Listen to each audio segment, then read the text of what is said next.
सुप्रभात बालमित्रांनो. 1000 किलोमीटरचा जरी प्रवास असला तरी तो एका पावलानं सुरू होतो बरं का. म्हणूनच आज आपल्याला चौथी स्कॉलरशिपच्या नवनीतच्या या पुस्तकामधील भाग पाहायचा आहे. घटक दुसरा, शब्दसंपत्तीवरील प्रभुत्व, आणि प्रकरण 6वे म्हणजेच उपघटक 6वं, समानार्थी शब्द. मग आता हा जो लांबचा प्रवास आहे, एक एक पाऊल टाकून पूर्ण करायचा. मग उघडा तुमचं नवनीत कंपनीचं पुस्तक आणि त्या पुस्तकात एकाग्रतेनं पहा. बघा काय काय दिलेलं आहे त्या पुस्तकामध्ये. आपण पाहत आहोत समानार्थी शब्द. समानार्थी शब्द म्हणजेच काय रे? एक शब्द असतो आणि त्या शब्दाचा अर्थासारखाच दुसरा एक शब्द, म्हणजे हे समानार्थी शब्द असतात. मग आता असे हे समानार्थी शब्द नुसतं वाचून चालणार नाही, ते पाठांतर करावे लागतील. आणि पाठांतर केव्हा होईल? सारखं तुम्ही वाचन केल्यानंतर. म्हणून पहिल्यांदा तुम्ही सगळ्यांनी हे माझ्यासोबत वाचायचेच शब्द, आणि वाचल्यानंतर पुन्हा 10-10च्या टप्प्याने हे पाठांतर करायचे. बघा बरं, प्रकरण 6वं, समानार्थी शब्द. आता हे वर्णानुक्रमानुसार घेतलेले आहेत बरं का शब्द. या वर्णाक्षरापासूनचे समानार्थी शब्द सुरुवातीला आलेले आहेत. पहिला शब्द काय आहे? अभिनेता, म्हणजे नट. म्हणजे अभिनेत्याला दुसरं नाव नट असं आहे. लक्षात आलं एवढं? तसंच अपराध. अपराध या शब्दाचा समानार्थी शब्द गुन्हा. अग्नी, आग, अनल, पावक, वन्ही, विस्तव असं म्हणतात. पुस्तकात लक्ष आहे? पहा सगळेजण, पुस्तकात बोट ठेवा. अत्याचार म्हणजेच अन्याय, जुलूम. अचल म्हणजे त्याचा समानार्थी स्थिर, शांत. पर्वत, पर्वताला सुद्धा अचल म्हणतात. अपाय, त्रास, इजा. अमृत, पियुष, सुधा, संजीवनी, त्याला अमृत म्हणतात. अवचित म्हणजे एकदम, अचानक. अवर्षण, दुष्काळ म्हणजेच काय? पाऊस न पडणे म्हणजे अवर्षण. अविरत म्हणजे सतत, अखंड. अनर्थ म्हणजे अरिष्ट, संकट. अरण्य म्हणजे रान, वन, कानन, विपिन, जंगल. ह्या सगळ्याचा अर्थ अरण्य. अहंकार म्हणजे गर्व, घमेंड. आई याचा समानार्थी शब्द माता, जननी, माऊली, माय, मातोश्री, जन्मदात्री. आरसा याला दर्पण हे समानार्थी शब्द आहे. आकाश, गगन, नभ, अंबर, व्योम, आभाळ. आयुष्याचा समानार्थी शब्द जीवन. आनंद, हर्ष, मोद, तोष, आमोद. आश्चर्यासाठी नवल, अचंभा. आज्ञाचा समानार्थी शब्द आदेश किंवा हुकूम. आपत्तीचा संकट. आसन, बैठक. आस, इच्छा किंवा मनीषा. आसक्तीचा समानार्थी शब्द लोभ किंवा हव्यास. अंग, शरीर किंवा तनू किंवा काया किंवा देह. अंगार म्हणजे निखारा. अंत म्हणजे शेवट किंवा अखेर. अंतरिक्ष म्हणजे अवकाश. इहलोक म्हणजे मृत्यूलोक. इशारा म्हणजे सूचना किंवा खून. बोट ठेवा, बोट ठेवा. कोणतं चाललंय बघा? तू सांग रे, कोणतं चाललंय सांग बरं तू. हां हां हां हां हां, लक्ष द्या. इंद्र म्हणजे काय? सुरेंद्र, देवेंद्र.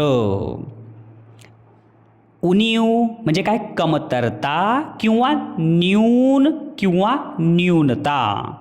उपवन म्हणजे बगीचा, बाग किंवा उद्यान किंवा वाटिका. उदर म्हणजे पोट. उदास म्हणजे खिन्न किंवा दुःखी. उत्कर्ष म्हणजे भरभराट. उपद्रव म्हणजेच काय, त्रास किंवा छळ. ऊर्जा म्हणजे शक्ती. एकजूट म्हणजे एकी, ऐक्य, एकता. ऐश्वर्य म्हणजे श्रीमंती किंवा वैभव. औक्षण म्हणजे ओवाळणे. कष्ट म्हणजे श्रम किंवा मेहनत. करमणूक म्हणजे मनोरंजन. कट म्हणजे कारस्थान. कटी म्हणजे कंबर. कठोर म्हणजे निर्दयी किंवा निष्ठुर. कनक म्हणजे सोने किंवा कांचन किंवा हेम किंवा सुवर्ण. कमळ त्याला पंकज म्हणतात किंवा अंबुज किंवा राजीव म्हणतात. पुष्कर म्हणतात. पद्म म्हणतात. सरोज म्हणतात. कुमुदिनी म्हणतात. कपाळला ललाट म्हणतात किंवा भाल म्हणतात किंवा मस्तक म्हणतात. काठ त्याला तीर म्हणतात किंवा किनारा किंवा तट. कान म्हणजे कर्ण किंवा श्रवण किंवा श्रोत्र. कावळ्याला काय म्हणायचं, काख किंवा एकाक्ष किंवा वायस. काष्ठ म्हणजे लाकूड. किल्ला म्हणजे गड, तट किंवा दुर्ग. किमया जादू किंवा चमत्कार. कुटी म्हणजे झोपडी. कृपण म्हणजे कंजूष किंवा चिक्कू. कृश म्हणजे हाडकुळा. खडक म्हणजे खूप मोठा दगड, पाषाण. खटाटोप म्हणजे प्रयत्न किंवा मेहनत किंवा धडपड. खगवर हमेशा परीक्षेत येते बरं का प्रश्न. खग म्हणजे पक्षी, विहग, अंडज किंवा द्विज. खडग म्हणजे तलवार. आता खचे सुरू झाले बरं का सगळे. खेडे म्हणजे एक गाव किंवा ग्राम. खंत म्हणजे खेद किंवा दुःख. ख्याती म्हणजे प्रसिद्ध किंवा कीर्ती. गवई म्हणजे गायक. ग्रंथ म्हणजे पुस्तक. गनीम म्हणजे शत्रू किंवा अरी. गणपती ह्याचे तर नावं तुम्हाला आरतीतच पाठ आहेत. गजानन, लंबोदर, विनायक, एकदंत, गौरीसुत, प्रथमेश, गणनायक, गणराज, अमेय, गजवदन, गौरीनंदन, विघ्नहर्ता. हे सगळे गणपतीचे नाव आहेत. गरुड आता हे परीक्षेत येऊ शकते बरं का. खगेंद्र, द्विजराज किंवा वैनतेय हे गरुडाचे समानार्थी शब्द आहेत. पुस्तकात लक्ष आहे ना सगळ्यांचं. पुढं गृहिणी म्हणजे घरधनीन. गाणे म्हणजे गीत. गायला धेनू किंवा किंवा गोमाता. गोष्ट म्हणजे कथा किंवा कहाणी. गौरव म्हणजे सत्कार. गंध म्हणजे वास किंवा परिमळ.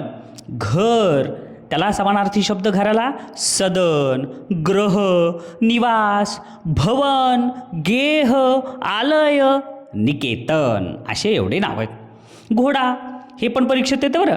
घोड्याला किंवा अश्व किंवा तुरग. जसं जेलला काय म्हणते तरी तुरुंग, तसं हे तुरग. तुरग म्हणजे अश्व किंवा घोडा. वारू म्हणजेच घोडा. चेहऱ्याला समानार्थी शब्द तोंड, मुख, वदन किंवा आनन. चेहऱ्याला हेच समानार्थी शब्द आहेत बरं का एवढे. चौफेर म्हणजे चहूकडे, सर्वत्र, भोवताली. चंद्रला रजनीनाथ, शशांक, शशी, सोम, निशानाथ, इंदू, सुधांशू, सुधाकर हे एवढे चंद्राची नाव आहेत. चांदण्याला कौमुदी, ज्योत्स्ना, चंद्रिका हे चांदण्याचे समानार्थी शब्द. छडाला शोध, तपास हे छडाचे समानार्थी शब्द. छंद म्हणजे काय, नाद किंवा आवड. छिद्र म्हणजे भोग. जरा म्हणजेच काय रे, म्हातारपण. जयघोष म्हणजे जय जयकार. जिन्नस म्हणजे पदार्थ. जिव्हाळा म्हणजे माया किंवा प्रेम किंवा ममता. जीर्ण म्हणजे जुने. ज्येष्ठ म्हणजे मोठा किंवा वरिष्ठ. झाड म्हणजे वृक्ष, तरु, पादप, द्रुम हे सगळे नावं झाडाचे. झुंबड म्हणजे गर्दी किंवा रीघ किंवा थवा. झुंज त्याला समानार्थी लढा, संग्राम, संघर्ष हे झुंजचे. झेंड्याला समानार्थी ध्वज, निशान, पताका. झोक्याचा समानार्थी हिंदोळा. टंचाई म्हणजे कमतरता. ठसा म्हणजे खून. ठग म्हणजे लुटारू. ठक म्हणजे लबाड. ठेकेदार म्हणजे कंत्राटदार किंवा मक्तेदार. डोके म्हणजे मस्तक किंवा शीर किंवा माथा. डोंगर म्हणजे काय पर्वत किंवा नग, शैल, अचल.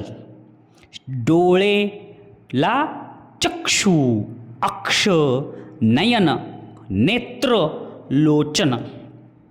ढगाला मेघ, जलद, अभ्र, अंबुद, पयोद हे ढगाचं येते बरं का रे. एवढं पाठच करावं लागते. मेघ, जलद, अभ्र, अंबुद, पयोद हे कधी वाचण्यात येत नाहीत. ढीग म्हणजे रास.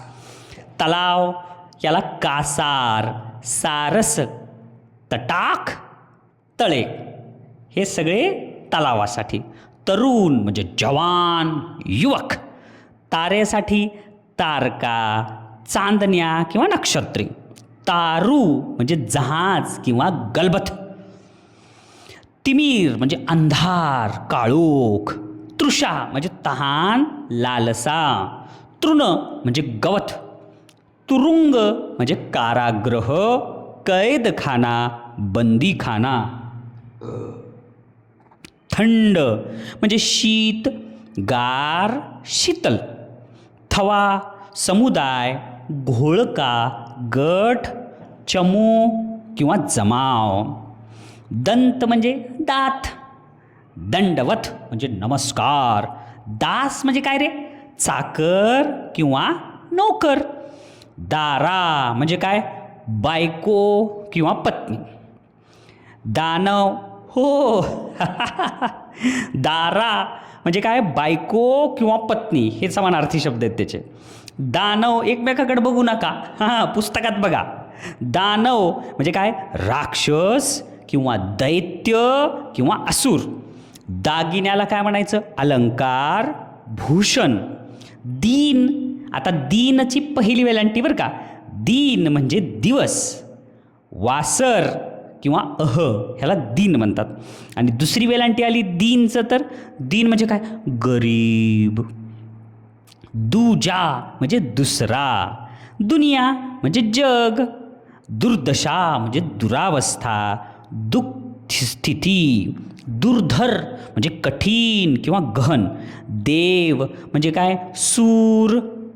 ईश्वर, ईश, परमेश. दैन्य म्हणजे दरिद्र. धरती म्हणजे काय? धरणी, पृथ्वी, वसुंधरा, वसुधा, मही, भूमी, क्षोणी, धरित्री, आवनी, रसा. हे परीक्षेत येते बरं, महत्त्वाचं बरं का. हे पाठ करावं लागते तुम्हाला. त्याच्यानंतर काय? धवल. धवल म्हणजे काय? पांढरे, शुभ्र. पांढरे किंवा शुभ्र. धनुष्य म्हणजे काय? चाप, कोंदड. धनु, तीर, कामठा ह्याला धनुष्य म्हणतात. धन म्हणजे काय रे? पैसा, संपत्ती, द्रव्य, वित्त, संपदा. नगर म्हणजे शहर किंवा पूर किंवा पुरी. पूर सुद्धा म्हणतात हां नगराला. पण पूरला दुसरा, पला दुसरा उकार आहे. नजराना म्हणजे काय? भेट किंवा उपहार. नवनीत म्हणजे लोणी. नदी म्हणजे सरिता, तटिनी, जीवनदायिनी. नृप म्हणजे राजा किंवा भूप किंवा भूपती किंवा भूपाळ, नरेश, महिपती. नाथ म्हणजे काय? धनी किंवा स्वामी. नारळ म्हणजेच काय? हे तर सगळ्यालाच माहिती. श्रीफळ, नारिकेल. निर्जन म्हणजे काय? ओसाड. निर्जन म्हणजे काय? एकदम ओसाड. निर्झर म्हणजे झरा. निर्मळ म्हणजे स्वच्छ. नीच म्हणजे तुच्छ, अधम किंवा चांडाळ. नेता म्हणजे नायक किंवा पुढारी. नौदल म्हणजे आरमार. पशु म्हणजे प्राणी किंवा जनावर किंवा श्वापद. पती म्हणजे नवरा किंवा भ्रातार. पर्वत म्हणजे नग, अद्री, गिरी, अचल, शैल हे पर्वतासाठी शब्द आहेत बरं का, हे लक्षात ठेवा. परिमल म्हणजे सुवास किंवा सुगंध. पाणी ह्याच्यासाठी पण परीक्षेत येतात बरं का. जल, पय, उदक, वारी, नीर, सलील, जीवन. पारंगत म्हणजे काय? निपुण किंवा तरबेज. पान म्हणजे पर्ण, पत्र, पल्लव. पोपट, पोपटसाठी शब्द काय? राघू किंवा रावा, शुक किंवा कीर. पोपटाला शुकसुद्धा म्हणतात. पंक म्हणजे चिखल, चिखलाला पंख म्हणतात. पंख नाही हा, पंक. पंक्ती म्हणजे रांग, ओळ किंवा पंगत. पंडित म्हणजे शास्त्री किंवा विद्वान किंवा बुद्धिमान. प्रकाश म्हणजे उजेड किंवा तेज. प्रजा म्हणजे लोक किंवा रयत किंवा जनता. प्रपंच म्हणजे काय रे? संसार. प्रतीक म्हणजे काय? चिन्ह किंवा खून. प्रताप म्हणजे पराक्रम किंवा शौर्य. प्राचीन म्हणजे काय? पूर्वीचा, पुरातन किंवा जुनाट. प्रातःकाळ म्हणजे काय रे? सकाळ किंवा उषा किंवा पहाट. प्रेम म्हणजे काय? माया, लोभ, स्नेह. आता फुलासाठी शब्द समानार्थी. फुलाला पुष्प म्हणतात, सुमन म्हणतात, कुसुम म्हणतात किंवा सुम म्हणतात. बहर म्हणजे हंगामी किंवा सुगी. बक म्हणजे बगळा. पुढं बाप म्हणजे वडील किंवा पिता. जनक जन्मदाता. बांधेसूद म्हणजे रेखीव किंवा सुडौल. बेढप म्हणजे काय रे? बेडौल. बैल म्हणजे वृषभ, पोळ, खोंड ह्याला बैलच म्हणतात बरं का. बंधनला निर्बंध, मर्यादा. बंधू भाऊ किंवा भ्राता. ब्रीद म्हणजे बाणा किंवा प्रतिज्ञा. भगिनी म्हणजे बहीण. भरवसा म्हणजे विश्वास किंवा खात्री. भार म्हणजे ओझे, लय पाठीवर ओझं झालं हो, लय भार झाला. भान म्हणजे काय? शुद्ध किंवा जागृती. भाऊबंद म्हणजे काय? नातेवाईक, आप्त किंवा सगळे सोयरे. भुंगा म्हणजे भ्रमर, भृग, अली, मिलिंद. त्याच्यानंतर भू म्हणजे जमीन, धरा, भूमी, धरणी, धरित्री. भेद म्हणजेच काय रे? फरक किंवा भिन्नता. भेकड म्हणजे भित्रा, भ्याड, भिरू. महिमा म्हणजेच काय? थोरवी किंवा मोठेपणा किंवा महात्म्य. मनसुबा म्हणजे बेत किंवा विचार. मकरंद म्हणजे मध. मलूल म्हणजे निस्तेज. मंदिर म्हणजे देऊळ किंवा देवालय. मयूर म्हणजे मोर. मत्सर म्हणजे द्वेष किंवा असूया. मार्ग म्हणजे काय? रस्ता, वाट, पथ, सडक. मानव म्हणजे मनुष्य, माणूस, नर किंवा मनुज. मासा म्हणजे मीन किंवा मत्स्य. मित्र म्हणजे दोस्त, सवंगडी, साथीदार, सोबती किंवा स्नेही. मुलामा म्हणजे लेप. मुलगा म्हणजे वाचा वाचा माझ्यासोबत वाचा. सूत, पुत्र किंवा तनय, नंदन, लेख किंवा आत्मज. मुलगी म्हणजे तनया, दुहिता, कन्या, तनुजा, लेख, सुता, पुत्री किंवा आत्मजा. हे एवढे नाव आहेत बघा मुलीसाठी. मूषक म्हणजे उंदीर. मेष म्हणजे मेंढा. मोहिनी म्हणजे भुरळ, मौज म्हणजे मजा किंवा गंमत, मंगल म्हणजे पवित्र, याचक म्हणजे भिकारी. त्याच्यानंतर यातना म्हणजे दुःख किंवा वेदना, यान म्हणजे अंतराळ वाहन, त्याला यान म्हणायचं. युवती म्हणजे तरुणी, रात्र म्हणजे रजनी, यामिनी, निशा किंवा रात. वृक्ष म्हणजे कोरडे, निरस, त्याला काय म्हणायचं? वृक्ष. रोष म्हणजे काय रे? राग.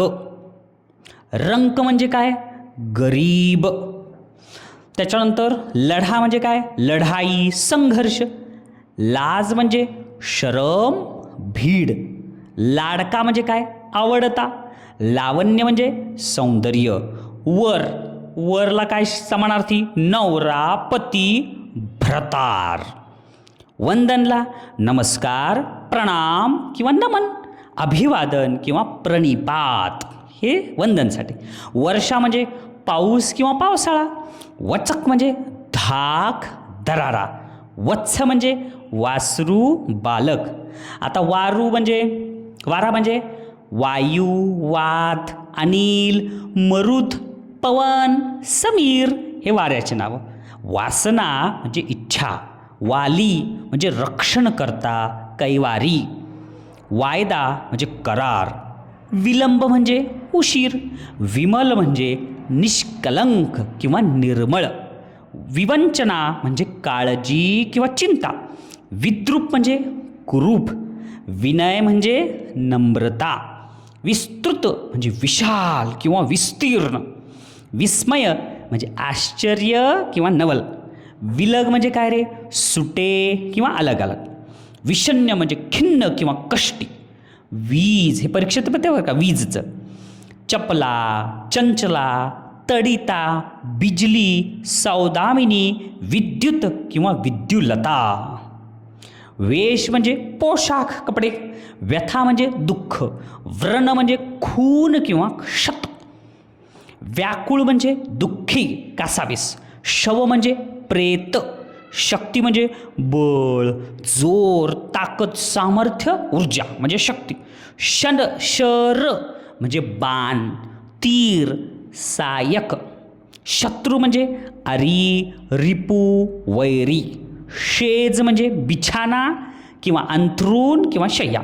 शिकारी म्हणजे पारधी. शिक्षक म्हणजे गुरुजी, गुरु किंवा मास्तर. शीघ्र म्हणजे जलद. क्षीण म्हणजे शीन म्हणजे थकवा.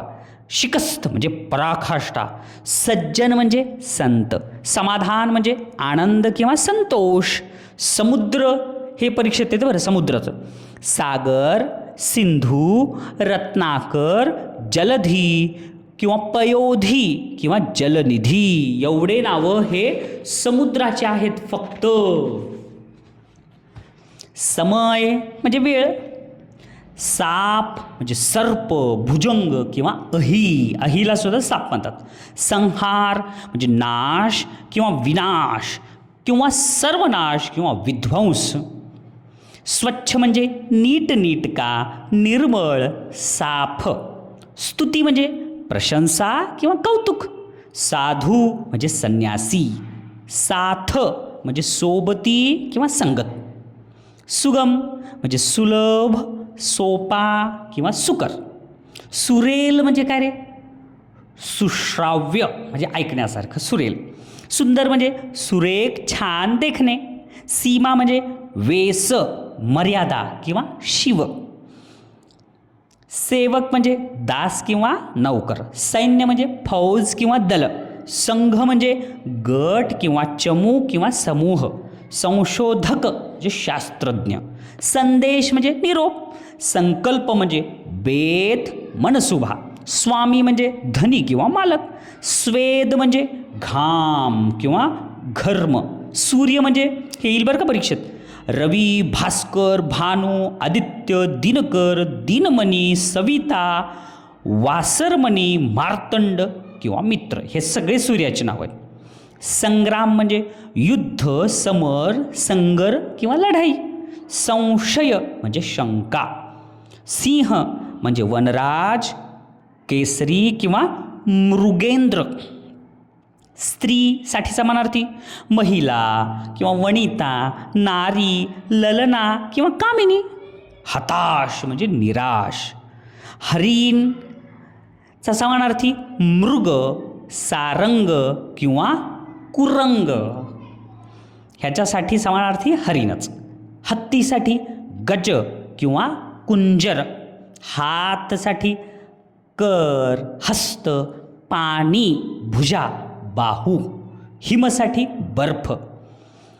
हिम्मतसाठी धैर्य किंवा धाडस. हुशारसाठी चतुर किंवा चाणाक्ष. होडीसाठी नाव किंवा नौका किंवा तर.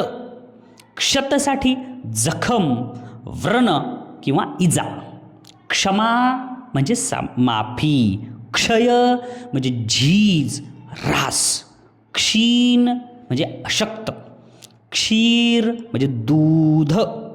क्षुधा म्हणजे भूक.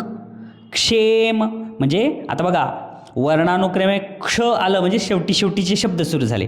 क्षेम म्हणजे काय? कल्याण, हित किंवा कुशल. क्षोभ म्हणजे क्रोध. अशा प्रकारे आपण आज या तुमच्या नवनीतच्या पुस्तकामधील 4थीच्या स्कॉलरशिपच्या पुस्तकातील आपण काय पाहिलं आहे तर समानार्थी शब्द हे सगळे एकदा वाचलेले आहेत. पण बालमित्रांनो तुम्हाला हे पाठांतर करावे लागतील बरं का रे. तुम्ही जर पाठांतर केलात तर मग बघा प्रश्न वाचला की ते पर्याय बघायच्या आधीच तुम्हाला उत्तर कळेल. म्हणून हे छान आणखीन सारखं वाचा आणि 10-10, 20-20 शब्द वाचल्यावर ते पाठांतर करा. हा व्हिडिओ तुम्ही ऐकलात, पाहिला नाही बरं का, कारण तुम्हाला म्हणलं होतं पुस्तक ठेवा समोर, पाहायचं नव्हतं. तर तुम्ही ऐकलात, अभ्यास केलात त्याबद्दल धन्यवाद.